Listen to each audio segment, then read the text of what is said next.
Well, we're on the final stretch of a Daedalus flight, and I thought it would be a good idea just to get our bearings again and to recall what it is we're doing. Et ignotas animum dimittit in artes, and he turned his mind to unknown arts to leave the bondage of his Irish Catholic environment, the labyrinth, and fly to the mainland. Now, in the portrait, he seemed to think that what was binding him was Ireland. Then he goes to Paris and is recalled, and at the opening of Ulysses, he's back in Dublin with these two chaps, Buckmulligan and Haynes. And what he realizes here, and this is what the whole sense of that third chapter where he's walking on Sandymount shore, what he realizes here is that the bondage is not of Ireland, but of his egoism. I mean, it's translated now into a psychological trap that he's in. And on that walk along the shore, he is asking himself, would he have the courage to give himself to anybody? Or to any deed even that was not self-serving? As I tried to point out in my first discussion of that meditation on the shore, he is engaged in a philosophical and epistemological meditation. Would he give himself up to someone else? What he's going to find is that what he's giving up is his mere secondary character as an independent ego maintaining himself. And what he is moving into is his true being. Now, in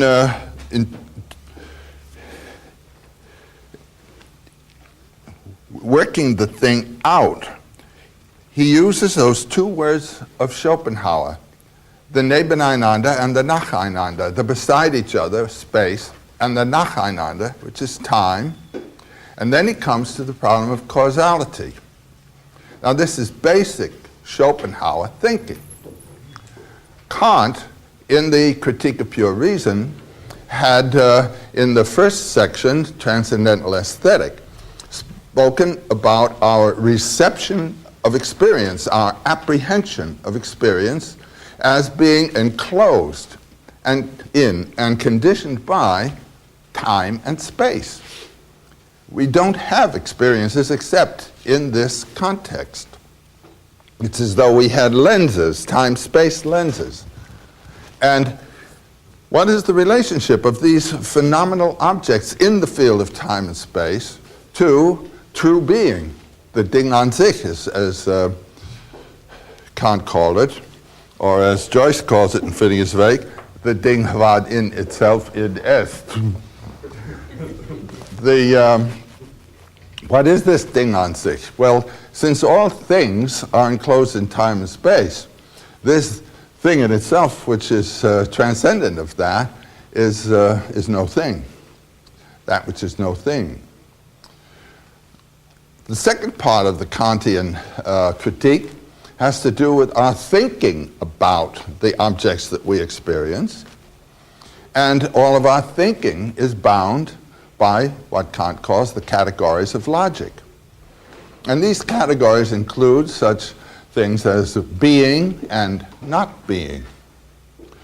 One and many. These are all categories of thinking.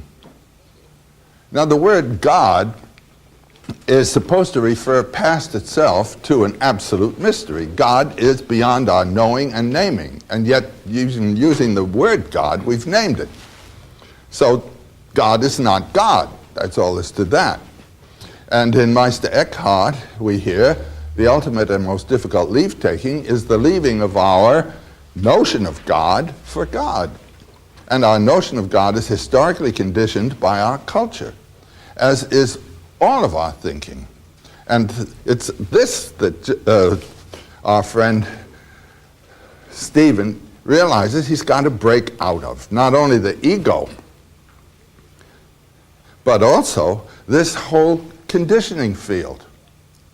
And that is the problem that is summarized in the word that we brought up yesterday, contransmagnificandru bangtantiality. A man has drowned.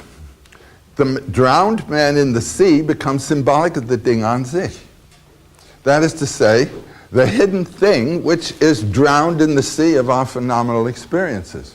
So what he is trying to do is ask himself if he can find the drowned man, if he can go to the drowned man.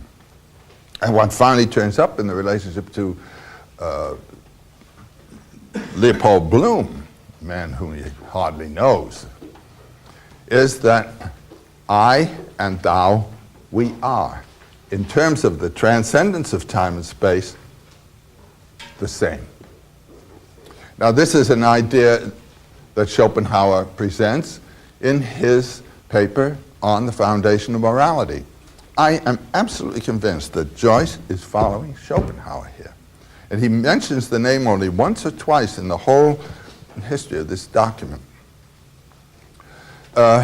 In the paper on the foundation of morality, Schopenhauer asks the question that Stephen is asking. Schopenhauer asks, how can one so participate in the peril of another that forgetting his own self-protection, he moves spontaneously to the other's rescue? And this is what Stephen asked himself on the shore. Would I forget myself and move to rescue another?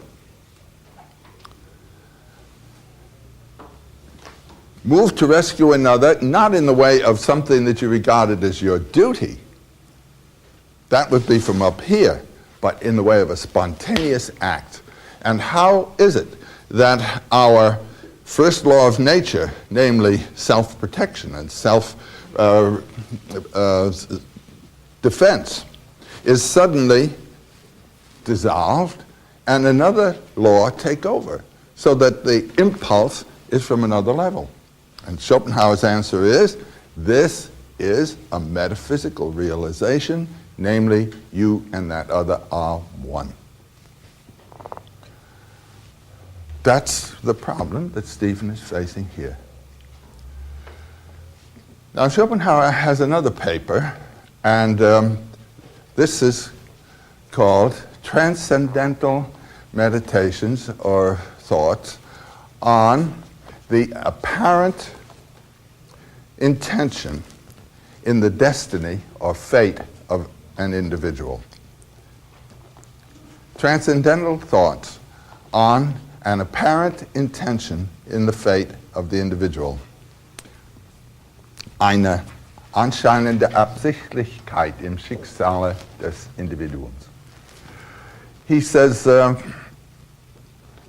you go through life and this accident, that accident, apparently coincidences of one kind, you meet somebody and so forth, and you get this job, you marry this person, and so forth and so on. It all as though they were things that had not been programmed. And then when you get to be about 60 or 70 or something like that, you look back over your life, and by gosh, it has the continuity of a novel. And these things that seem to be so accidental are recognized as being essential elements in a well-constructed plot. There's no doubt about it. And he says, who wrote the novel? You know? And then considering this, that everybody whom you recognize as influencing your life has in one way or another been influenced by you and by other people, so that everybody's influencing everybody else in this funny way, and all these novels interlock. And he comes to this thought. It is as though the whole universe were a dream dreamed by a single dreamer, in which all the dream characters dream too. And so all these dreams interlock. Well, this is an idea that comes up in India in what is known as the net of Indra. The universe is, as it were, a net of gems. It's all called the net of gems, in which in all the junctures of the net, at each of these there is a jewel. And each of the jewels reflects all the others. That's this idea of we're all particles of this great cycling dream. That's the inspiration of Finnegan's Wake. So we go plunging into the water, giving ourselves to that other, as we'll see Stephen doing it, giving himself to Bloom in a crazy moment in the brothels chapter. And when we have made that plunge, we have become identical with that which is dreaming the world. And so this is the process from what I'm going to be dealing with this morning here, that brothels chapter in Ulysses. We move right from that into Finnegan. Ulysses tells how we get there. And Finnegan's Wake is what we experience when we're there, you see. Now, in Dante, his three great sections of the Divine Comedy, the first is hell, of souls bound in hell. And Dante then, under the guidance of Virgil, walks through hell. That means he's reviewing all the bondages of his own earthly life, those things which bound. But instead of staying stuck in any of the circles, he moves through. That's what we're doing in the first part of Ulysses. And you noticed how sort of just objective and dry and matter-of-fact that passage at the opening was that I read at the conclusion of yesterday, where we're just have a naturalistic attention to details and the wonderful development of this character, Bloom, which comes up throughout through all his adventures.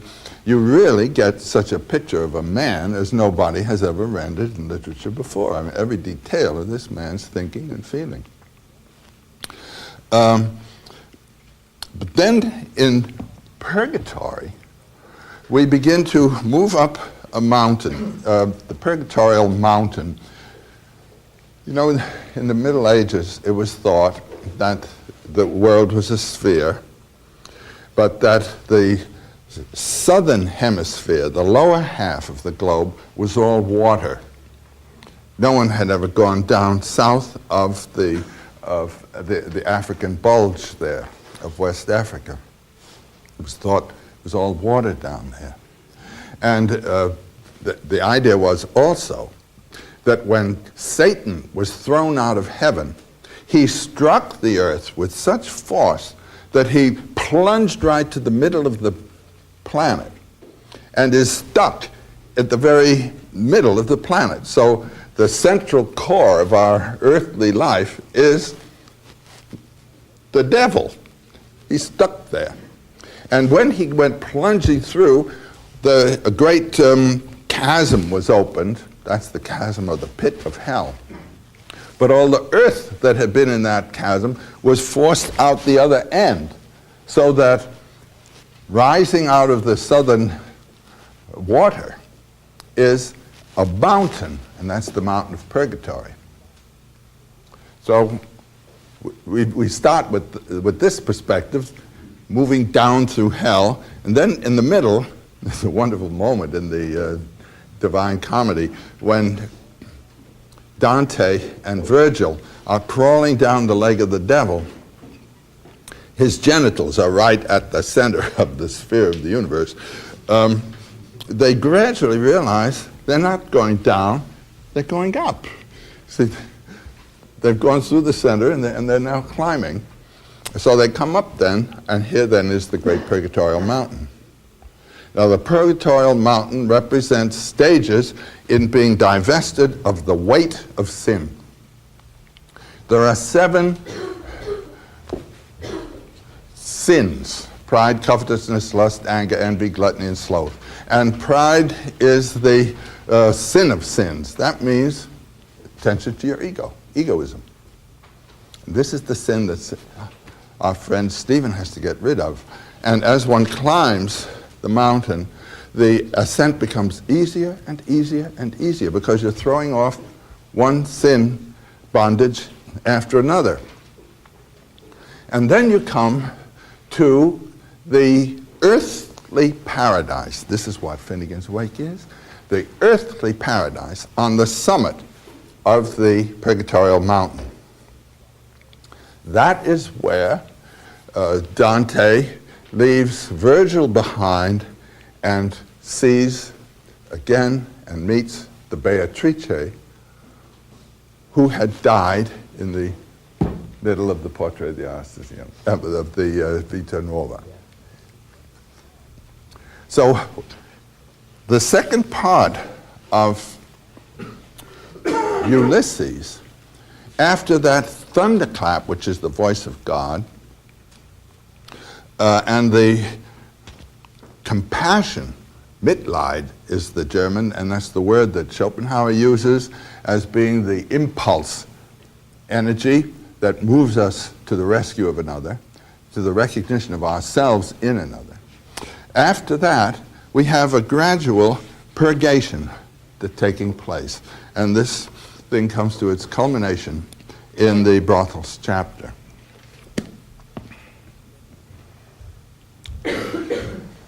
Then in Finnegan's Wake, we're in the earthly paradise where all forms are radiant of the transcendent energy of which we are all manifestations.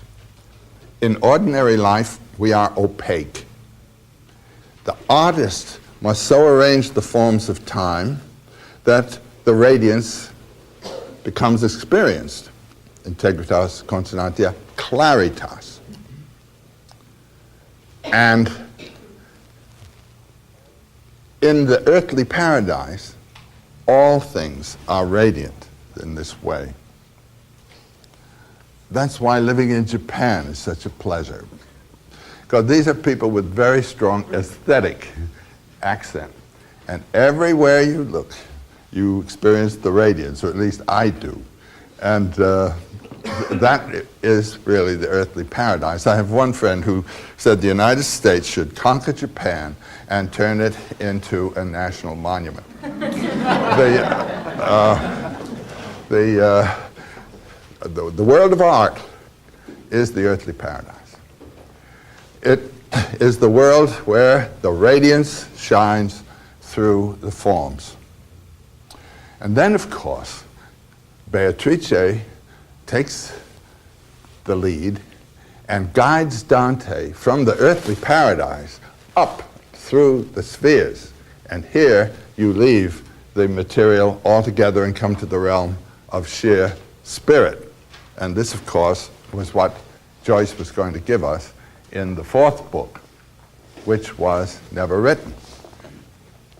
We have a couple of clues. He said it was going to be short and lucid. You weren't going to have to go fishing around. All the motifs of the earlier works would here come to a radiant simplicity.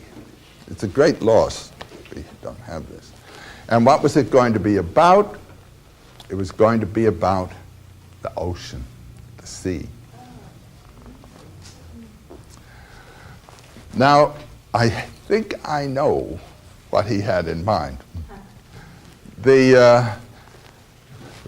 You'll see when we move into the brothels here, there are some references to Hindu images. In fact, they're dominant. And one of the great Hindu images of the world's dream is of Vishnu dreaming the universe. We are all parts of Vishnu's dream. See? So I'm almost certain that he was going to give us Vishnu's dream. You see, Vishnu floating on the ocean. Now there's one of the Indian Puranas, one of the Indian Bibles you might call them, is called the Markandeya Purana. And this is about a sage who just didn't die when the world dissolved. Vishnu is couched on a serpent. The serpent's name is Ananta, unending, floating on the cosmic ocean, out of which all energy comes. So you have the oceanic level, you have the animal level of the serpent, who forms the couch for Vishnu's dream, and Vishnu is reclining there. Now in the Indian pictures, we see the world dream coming from Vishnu in the form of a lotus growing from his navel. The lotus. Joyce says at one time, lotus spray, in Finnegan's way. The lotus spray. And this unfolds then in history, the history of the unfolding of the lotus. And then at the end of the world, the lotus closes and goes back to Vishnu's body, and then comes forth again. So don't be afraid about the atom bomb. It will just annihilate this particular lotus moment, and it goes back and comes out again. So you see there are two aspects now to history. One is the unfolding, when it comes forth and dissolves, and the other is the condition between cycles when it is potential within the belly of Vishnu. The world, not in its historical unfolding, but in its total potentiality. Do you see what I mean? This is what Joyce was going to write about in the heaven. Now there is a sage, Markandeya, who survived the end of the world and was wandering around inside Vishnu's interior, viewing the scenery of the world, which was going to come, the kind of the Platonic idea of history as a luminous, eternal moment in the belly of the god. And Markandeya had the misfortune, or perhaps it might call it good fortune, to slip out of Vishnu's mouth at one time and to fall out into the cosmic darkness. Well, Vishnu just reached out his hand and put it back in his mouth and so forth. But I think the later book is going to be the simplicity of all of these potentialities. Here we see the potentialities and actualities in the form of the lives of actual concrete human beings. Then in Finnegan's Wake, we move into the dream consciousness level. Finnegan's Wake is a novel written on the level of dream consciousness. The Hindus speak of waking consciousness, the world of gross bodies, have to be illuminated from without, change forms slowly, and where an Aristotelian logic prevails, I am not you, this is not that, A is not A. Then the next mode of consciousness is dream consciousness, where the objects are self-luminous, they shine of themselves. They're of what is called subtle matter. That's what Finnegan's Wake is. Subtle matter. And the subject and object are the same. I, as dreamer, am surprised by my dream, yet the dream is I. And so the subject and object, though they seem to be separate, are one. We are now in the realm transcendent of duality. And this is an intermediate realm between the hard fact realm and the transcendent when all things are one. So the dream realm is the earthly paradise realm where forms manifest in a mysterious way their identity even through their separateness. So we're going to this morning to move from Ulysses, the journey of gross objects, into the realization of Tattvamasi, you and it are one. And then in Finnegan, we move over to that other perspective. And what you'll see is the dreamer is all the objects of his dream. And the principal objects of this dreamer's dream are the members of his family. And the members of his family are his wife and daughter, Molly and Millie, but now seen in the way of dream radiance, and his two sons.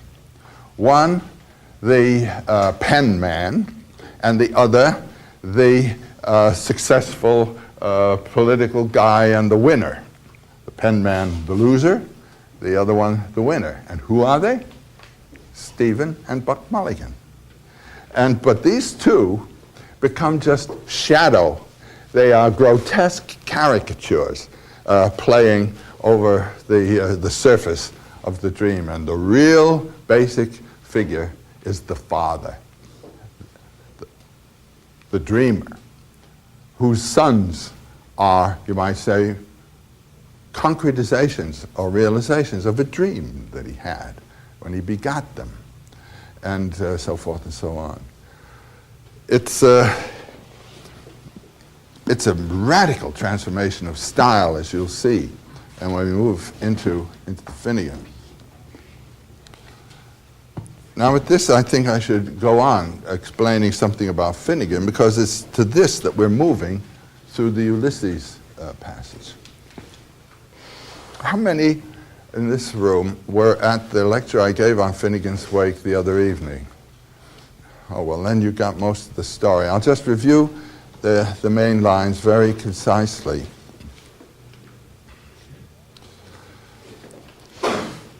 All the dream characters are aspects of the dreamer. And not only the dream characters, but the landscape aspects of the dreamer. And a dreamer, a human dreamer, has two levels to his dream.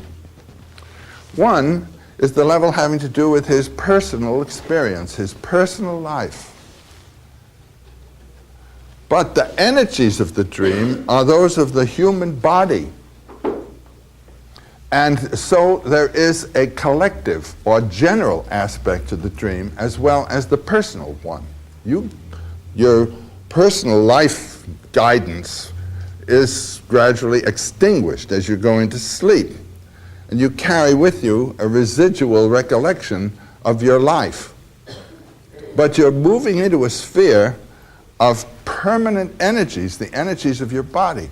Some of these have not been allowed to play a role in your living. And so you come into relation to them with surprise. There are therefore, you might say, two orders of dream, and using Jung's term, one is the personal and the other the collective. The personal aspect of the dream, am I going to pass the exam? I can remember the dreams of that sort. Am I going to marry Susie or Betty? These are just personal things. But when you get down a level below that, the imagery is identical with the imagery of myth. This is the collective aspect.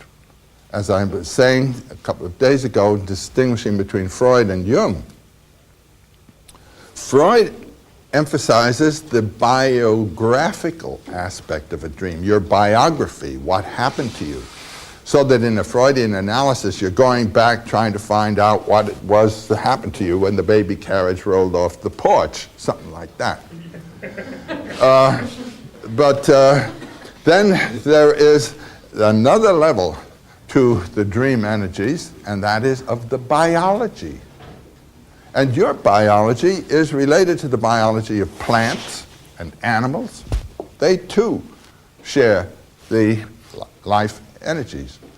This is what in India is called the Vijnanamaya kosha, the wisdom body, in contrast to the mental wisdom. Mental and body wisdom. The mental wisdom is carried in by the personal experience, the biographical, and the body wisdom then meets it. Now in Finnegan's Wake, there are two main characters, two main male characters, two main dreamers. One is Finnegan. The story of Finnegan is based on an Irish-American popular song called Finnegan's Wake. Joyce waited until he had actually finished Finnegan's Wake, which took about 18 years before he let anybody know what the title of his book was going to be. He published in Emile Jolas's journal called Transition, published some of the first versions of it under the title Work in Progress. But then one evening, he instituted a guessing game in a restaurant as to what the title of his book was going to be, and I've forgotten who got it. It said Finnegan's Wake, and the account says that Joyce seemed completely deflated after that and got out. Well, anyhow, Finnegan, to state it very briefly, is a hod carrier. Now, in the old days, before we had these elevators that took all the material up the side of a building that's under construction, the bricks for building the walls and so forth were carried by Irishmen with hods. That was just at the time, you know, the beginning of the century, when the Irish immigrants were most of the workers here. And there were signs all over Boston, no Irish need apply. They were the denigrated group.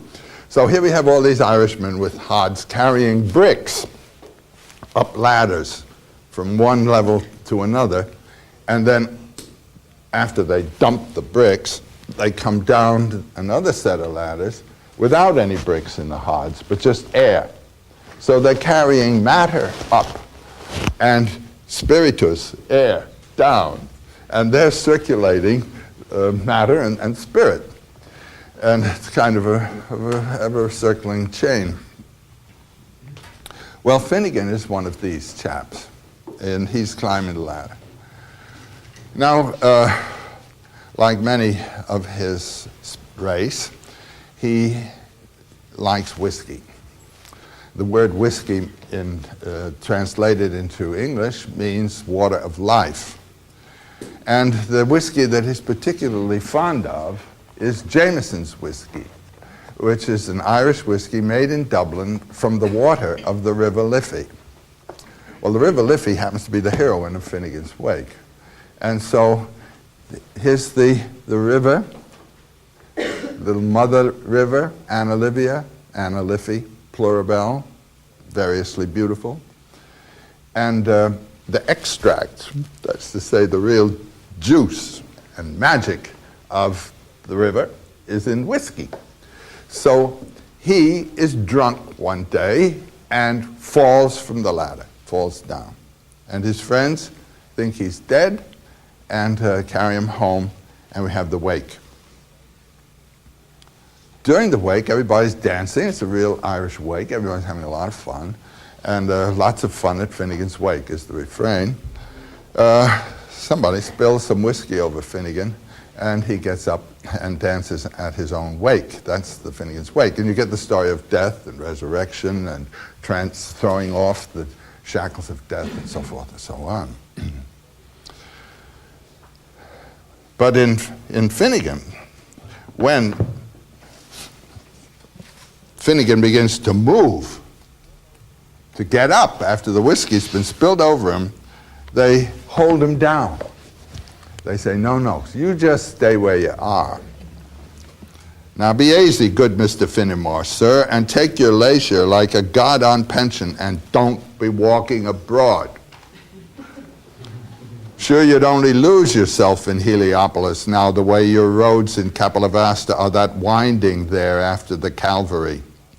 And you'd wet your feet maybe with the foggy dew, meeting some sick old bankrupt, or the cataract's donkey with his shoe hanging clanketa chanketa, or a slut snoring with an impure infant on a bench. It would turn you against life. Stay down there. Let the wake go on. Let's have fun, and you stay where you are. Now, the idea is that this fall is Adam's fall. And it's on Adam's fall that all of time depends. I mean, we'd be Adam and Eve stuck in paradise forever. Yeah, the earthly paradise, all right, but what about time? And as soon as you get time, you have death and birth and death, the whole agony and the sorrows of the world. But this is all depending on Adam's fall. So our life is Adam's wake. Do you get the idea? But now when you look at the title of the book, Finnegan's Wake, there's no apostrophe there. It's not Finnegan's Wake at all. This is a simple declarative sentence. Finnegan's Wake. And you know what the word the Buddha means? The one who woke up. He woke up to that which he truly was, namely immortal consciousness. And Finnegans, even though they are involved, even though we are involved in the field of time and Maya, delusion, thinking that this is it, we wake. But by gosh, if Adam wakes, that's the end of the show, isn't it?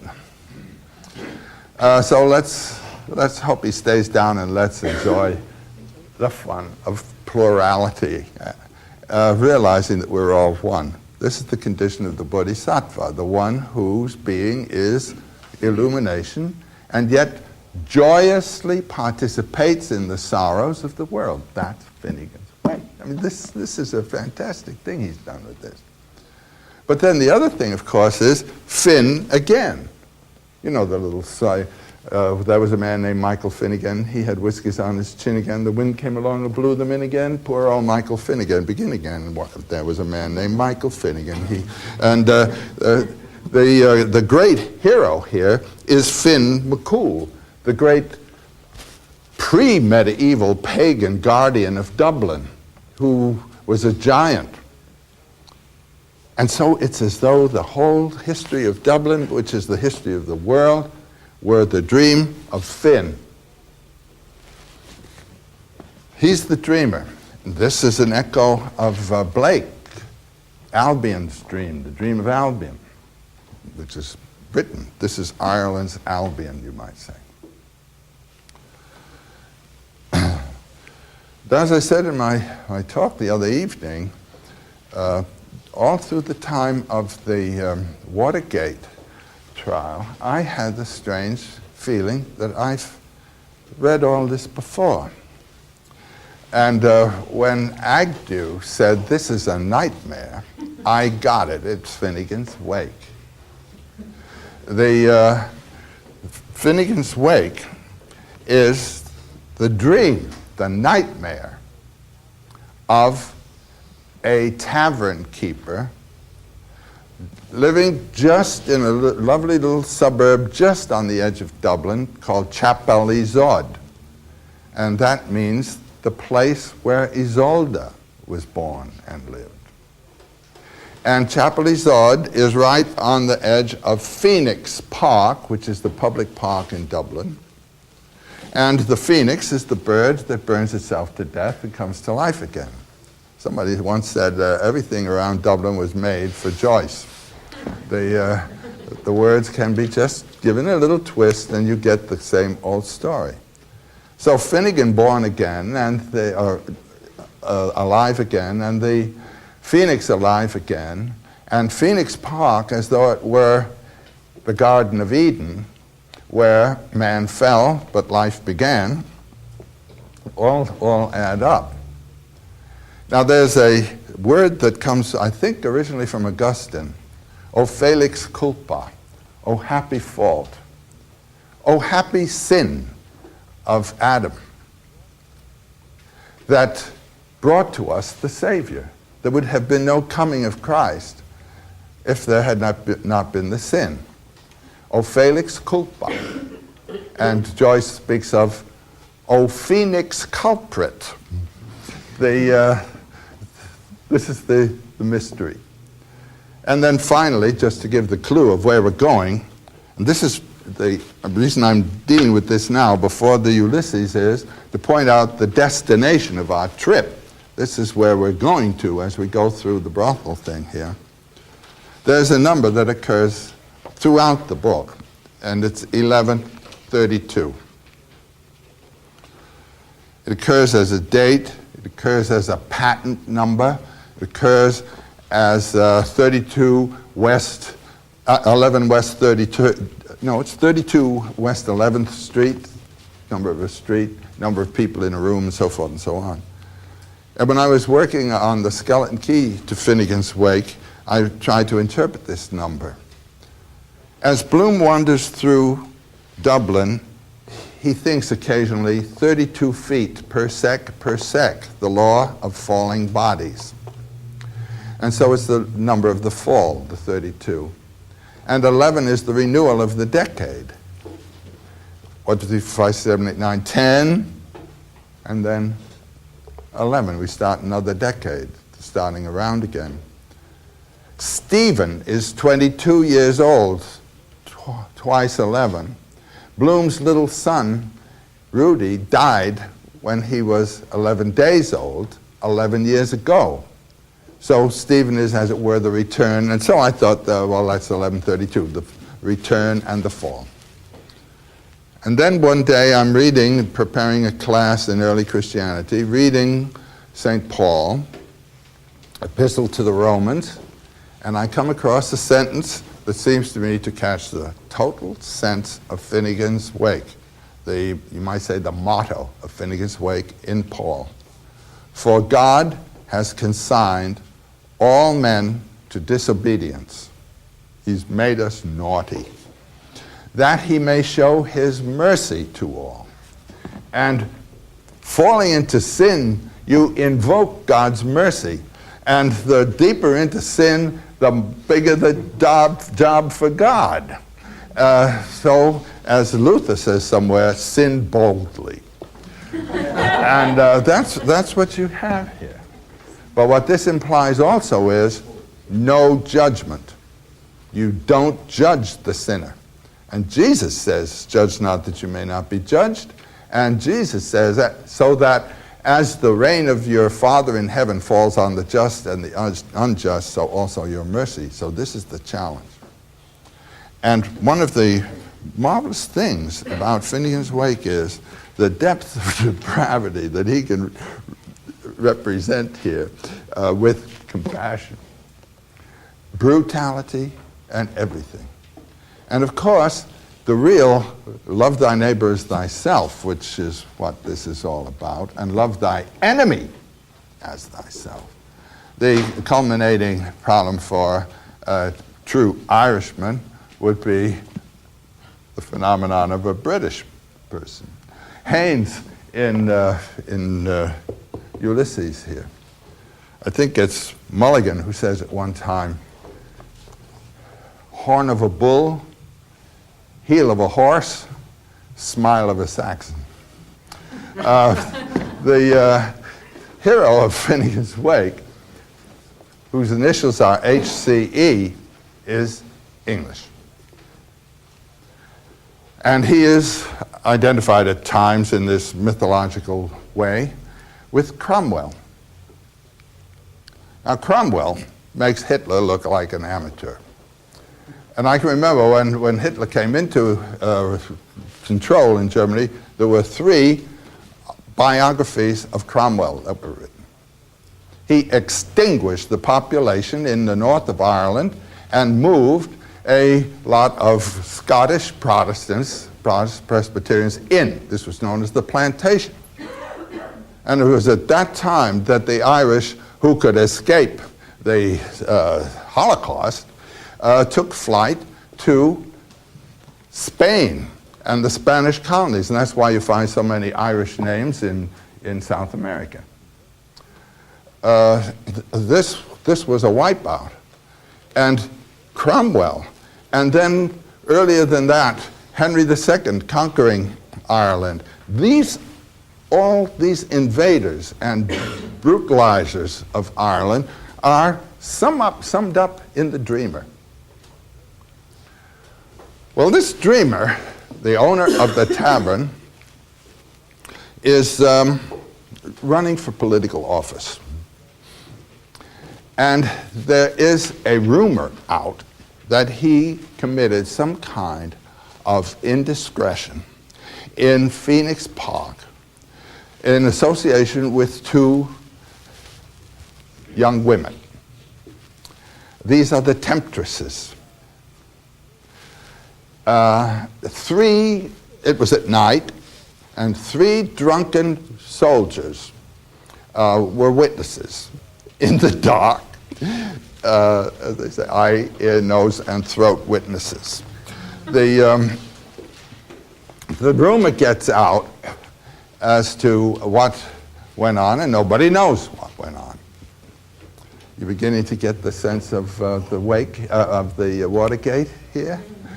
Then there are newspaper reporters going all over town, taking notes on what do you think happened, and what do you think of the man, and what about his character, and you get pages and pages of this. And there are 4 old sleepy chroniclers. Now, all of these beginning to have mythological associations. The 4 chroniclers are the 4 points of the compass. There are also the 4 waves of Ireland, the 4 actual chroniclers. There are also the 4 Zoas of Blake's Dream of Albion. But I thought of them as these instant analysts that appear on the radio and television, Savaride and that bunch, just immediately knowing everything and yet really knowing nothing any more than you do. So there are these 4. There's a jury of 12 upright citizens that are reviewing all the evidence. And the principal bit of evidence that is finally turned up is a letter that was dug out of a manure pile by a hen whose name is Belinda. And the letter, it's difficult to date because it was soiled by tea where the date was.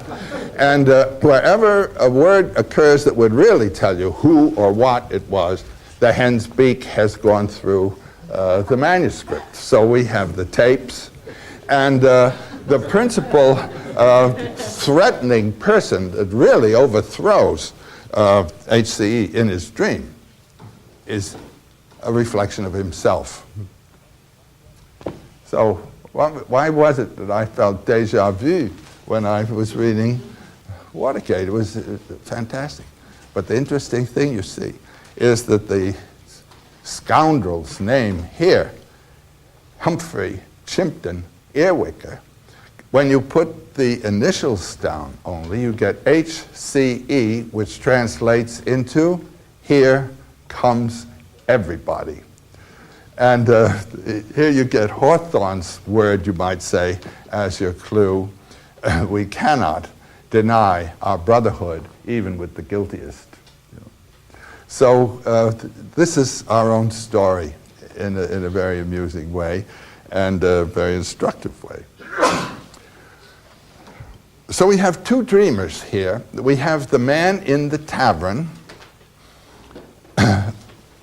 beset by this anxiety about his public reputation, filled with newspaper reports and the chatter that's been going on in his own tavern that night.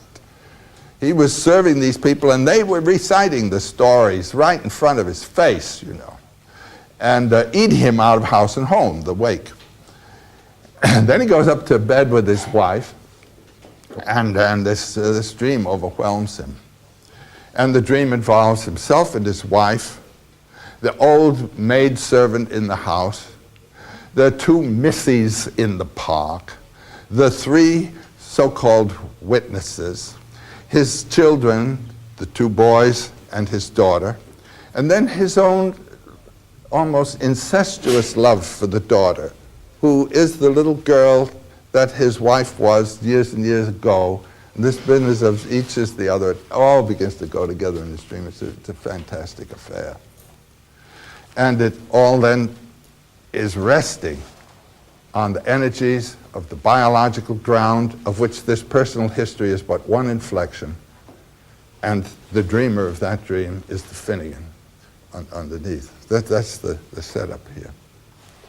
Well, with that little introduction, I think it'd be good to have just a moment break because I'm now going to go to Ulysses, and I'd like to change the atmosphere.